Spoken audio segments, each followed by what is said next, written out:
Vous écoutez Pierre Nantel.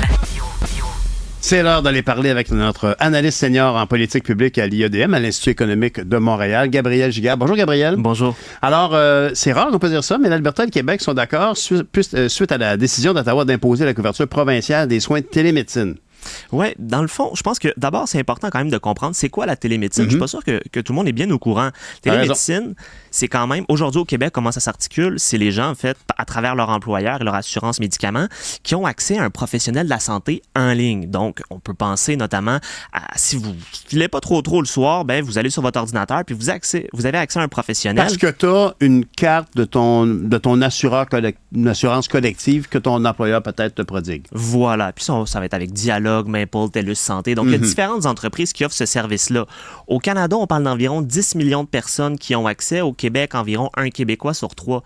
C'est quand même plusieurs personnes. Et pourquoi c'est important de s'attarder sur ce sujet-là? C'est parce que ça réduit la pression sur les urgences et sur les cliniques sans rendez-vous. Parce que si, toi, par exemple, tu te sens pas bien une soirée, puis tu sais que le lendemain, ben, tu vas peut-être aller à la clinique parce que je sais pas trop, t'es étourdi un petit peu, puis tu regardes avec la télémédecine, ben, il y a 40% des cas mineurs qui peuvent être réglés. Puis ça, ben, c'est bénéfique parce que ça permet de désengorger le système de santé. Alors, comme tu l'as bien dit, le gouvernement fédéral a décidé d'aller de l'avant avec une forme d'imposition aux provinces de payer la télémédecine. Et comme j'ai dit au départ, c'est déjà fourni par le privé, essentiellement par les employeurs. Là, je t'arrête, Gabriel. Donc, juste pour être bien sûr d'avoir bien compris, ce que le fédéral demande, c'est que ces frais-là ne soient pas défrayés par l'assurance collective en question, mais bien par le système public de santé. Exactement. C'est ça qu'il demande. C'est ce qu'il demande. Essentiellement, soit ça arrive, ou soit on coupe la télémédecine. Mais là, le problème, c'est que la télémédecine, elle répond à une réelle demande, là, un réel problème, parce que tu sais, Ottawa, c'est pas nécessairement dans son champ de compétences, la santé. Non, mais ils peuvent pas couper la télémédecine. Qu'est-ce qu'ils peuvent faire? Ils peuvent l'interdire. Je veux dire, honnêtement, un médecin qui est rémunéré par l'employeur, qui est un service de consultation par téléphone ou par visioconférence. Ce médecin-là est payé par ces gens-là. Ces gens-là réclament leurs frais à un assureur collectif, une assurance collective. Donc, le levier qu'aurait le fédéral, c'est d'interdire aux assurances de défrayer ces frais-là. Et là, éventuellement, cette compagnie-là va devoir se tourner vers le public. Comment ils ne peuvent pas interdire? Je veux dire, ils ne peuvent pas dire non, vous allez à votre téléphone, non, ça va chez vous pour couper la télé. Ils ne peuvent pas faire ça. Non, mais essentiellement, ce qu'ils sont en train de dire, et là, c'est une réinterprétation de la loi canadienne sur la santé. Okay. Hein. Ça me semble assez louche tout ça quand même, parce que je reviens à la base, là, ça reste une compétence provinciale. Hein. En matière là, d'émission dans le champ des compétences, on peut gagner la palme ici. Là, oui. Et on est en train de nous dire concrètement, comme tu dis, ça sera plus possible à moins que les provinces paient pour ça. Et là, ça, c'est problématique. Et le gouvernement du Québec, là, je le dis tout de suite, là, n'a pas tardé à réagir. Parce qu'il a dit, regardez, d'abord, là, on est dans une dynamique où on n'en a pas d'argent pour payer ça. Ça coûte assez cher la santé. Je pense que tout le monde est au courant que c'est le portefeuille le plus important au Québec quand on parle des services aux citoyens. Et puis après ça, c'est également de dire, un instant, là, tous les gens qui ont accès à ça, je me rappelle, en fait, plutôt je le répète, c'est quand même un Québécois sur 3. Si moi, j'ai accès à ça, si toi, avec mon exemple que j'ai donné, tu te sentais pas bien une soirée puis tu as fait appel à la télémédecine, là, tu comprends la problématique. Si tu n'avais pas accès à la télémédecine, tu serais allé à la clinique le lendemain. Ben ça, si tu prends la place de quelqu'un qui n'a pas accès à la télémédecine, concrètement, ça réengorge le système déjà qu'il est engorgé. Et ça, c'est problématique. Et un autre élément qui est important, c'est que chaque consultation de télémédecine, selon une étude, permet de sauver 4,2 heures de congé de maladie. Donc, même pour l'économie en général, pour notre productivité, c'est bénéfique. Mais Gabriel, on revient au débat de base de la privatisation des soins de santé. Parce que, ultimement, il n'y a pas vraiment de grande différence. Ben oui, il y a une énorme différence au niveau pratico-pratique. Mais le fait que je trouve soulagement à mon malaise, à un problème de santé via un service privé, ben là, moi, j'ai accès facilement parce que j'ai un emploi, puis j'ai une assurance, puis il y a des personnes qui n'y ont pas accès. C'est correct. Quelqu'un qui a des assurances, c'est le cas d'ailleurs avec les médicaments, si je ne me trompe pas. C'est-à-dire que si j'ai une assurance privée, mes médicaments sont remboursés. Sinon, je tombe sur le système public. Fait que ça devrait être la même chose. La différence, c'est qu'à la pharmacie, j'ai pas mes médicaments plus vite parce que j'ai une assurance. Hein? C'est ça la différence, là. Moi, je vais à la pharmacie, je commande mes pilules. Elles me sont chargées une fraction du prix parce que j'ai une assurance privée ou parce que je suis une assurance publique. Tandis que si on allait, c'était pareil pour la santé, ça serait super, mais là, c'est très clair que les gens ont leurs soins plus rapidement.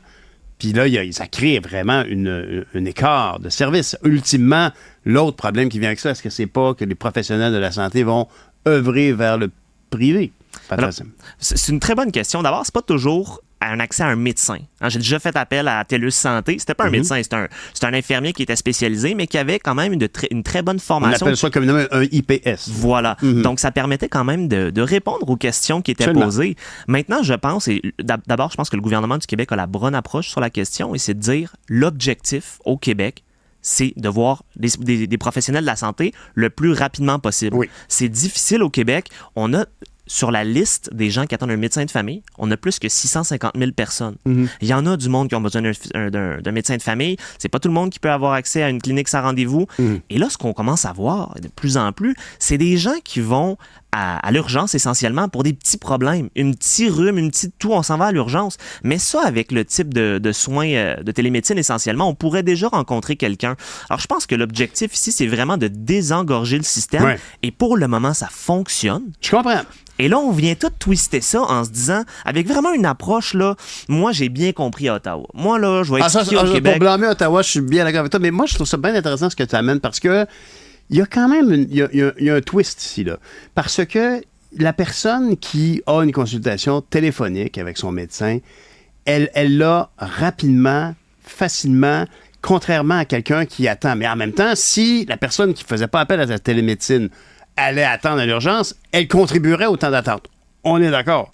Mais il n'en demeure pas moins que de nourrir quelque chose qui est privé, potentiellement, ça enlève des services, des professionnels du système public. Parce que le parallèle le plus simple, c'est les cliniques privées. Les cliniques privées, ultimement, c'est mon droit. Moi, j'ai les moyens de payer pour me faire payer 200$ pour faire analyser ma cheville foulée.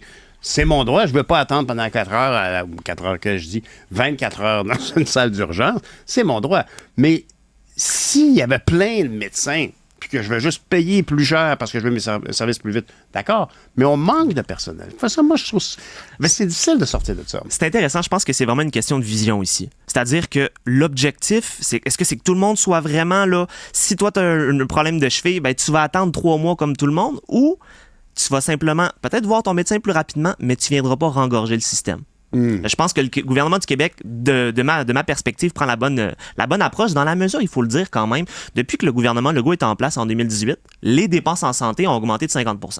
Grosso modo, on est passé de 40 milliards pour le portefeuille de santé à 60 milliards.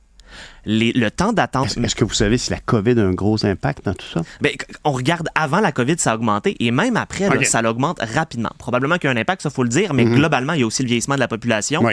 Mais même quand on prend tous ces facteurs-là, ça l'a vraiment augmenté. Et là, quand on regarde le temps d'attente médiane aux urgences, on se disait, bon, ça va aller mieux en santé, mais ça a augmenté de 42 minutes depuis que le gouvernement Legault est arrivé. Une personne sur 10 qui va à l'urgence aujourd'hui au Québec ne sera pas traitée. Va quitter avant d'être traité. Et une personne sur 10, essentiellement 10% des gens qui vont à l'urgence, on a un quart de ces personnes-là que c'est pour des problèmes urgents, voire pire.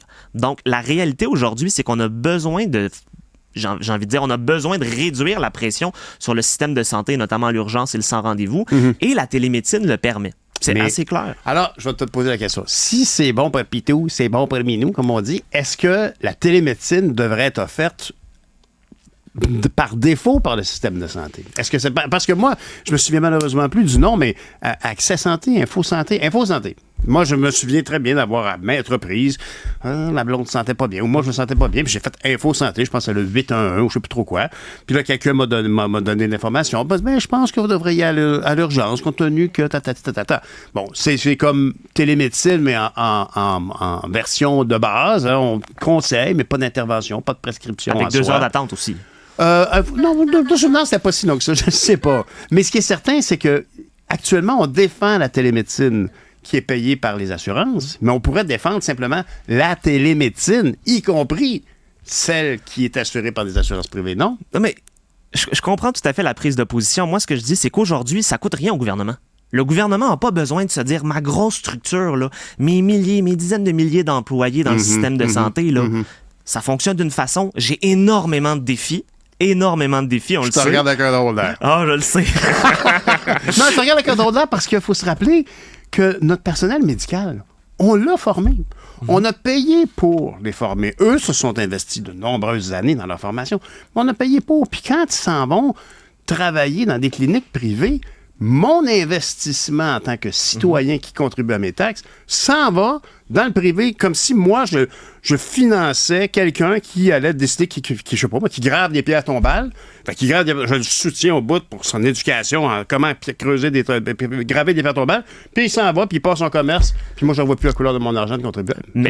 Mais cette logique-là, elle s'arrête où? C'est-à-dire ceux qui vont vivre en Ontario pour pratiquer. Ceux qui vont vivre aux États-Unis, qu'est-ce qui se passe? Ben moi, je leur recommande qu'un étudiant en qui j'ai investi comme citoyen, là, pour sa formation, là, si tu sors, tu payes ton bill. Puis dans le business, tu sais, ça va loin. Stéphanie, t'as le goût de réagir? Ben, j'aurais une petite question. Je sais pas parce que j'ai jamais utilisé le service de télémédecine, mais je me demande, est-ce qu'il n'y a pas un bon ratio de consultations qui finissent par, ben finalement, vous devez aller voir un médecin pour savoir si c'est le bon antibiotique. T'sais, est-ce qu'ils prescrivent vraiment des antibiotiques comme ça à l'aveugle sans avoir vérifié, ah ben oui, c'est une otite ou, tu sais, je sais pas? Ben, effectivement, là, je pourrais pas vous dire en détail le pourcentage de personnes qui, après une consultation, vont voir un médecin, mais pour l'avoir vécu personnellement, vraiment, c'est une vraie conversation. Là. C'est pas 3 minutes, puis whoop, oui, je suis d'accord. C'est des dizaines et des dizaines de minutes. J'en doute pas, mais est-ce qu'à un moment donné, il n'y a pas ce facteur-là de « je ne suis pas présente », donc on ne peut pas vérifier, ausculter, comme de façon appropriée pour signer vraiment l'antibiotique puis aller le chercher à la pharmacie, moi, par Stéphanie, exemple? je peux te dire que, excuse-moi, Gabriel, moi, je me souviens d'avoir consulté mon médecin de famille au téléphone, puis elle m'a fait une prescription parce que elle n'avait pas besoin de faire un examen physique. OK. Fait que ça se peut. Ah, c'est pour ça que la télémédecine, ça se peut. Mais là, on défend deux trucs. On défend la télémédecine et la télémédecine payée par des assurances, donc à des gens qui ont des moyens que d'autres n'ont pas, puisqu'ils ont des assurances, d'autres n'en ont pas. C'est vraiment, moi, je défends l'état actuel des choses. C'est-à-dire, aujourd'hui, le gouvernement n'a pas de pression. Puis le gouvernement, c'est ce qu'il dit dans l'espace public, là. Aujourd'hui, on n'a pas de pression financière. Faut pas tout réaménager. Notre système, ça fonctionne bien. Les gens ont accès, ça désengorge le système. Aujourd'hui, il y a une augmentation au niveau de la pression du système de santé. Qu'est-ce qui arrive si finalement ça fonctionne pas bien? Ben, l'augmentation va être très claire. Donc, je pense qu'il faut quand même... Ça, c'est la question plus au niveau logistique, au niveau du public. Puis il y a tout le pan qu'on a déjà discuté, la question de l'intervention du fédéral qui me semble tout à fait inappropriée. On s'entend là-dessus. On est d'accord là-dessus. On est d'accord là-dessus. On est d'accord sur les bienfaits de la télémédecine, puis on s'entend pas sur l'aspect privé de la chose. Moi, je peux te dire, ça va jusqu'à quand je vois le comédien qui s'étend dans une civière dans une clinique médicale dont je ne nommerai pas le nom, je fais comme, t'as accepté de faire ça, toi. Parce que je trouve ça clair, c'est très clair qu'il y a des gens plus chanceux qui ont accès plus rapidement à de la médecine. Je comprends que ça soulage le système public, je comprends, mais j'ai quand même quelqu'un qui a une formation là, qui n'est pas dans le public, puis là, je rajoute à qui j'ai contribué à la formation. Puis ça, moi, j'ai bien de la misère avec ça. Mais c'est le fun d'échanger avec toi, Gabriel. J'adore ça. Très bon sujet. On continue la semaine prochaine. Absolument. Salut. Merci.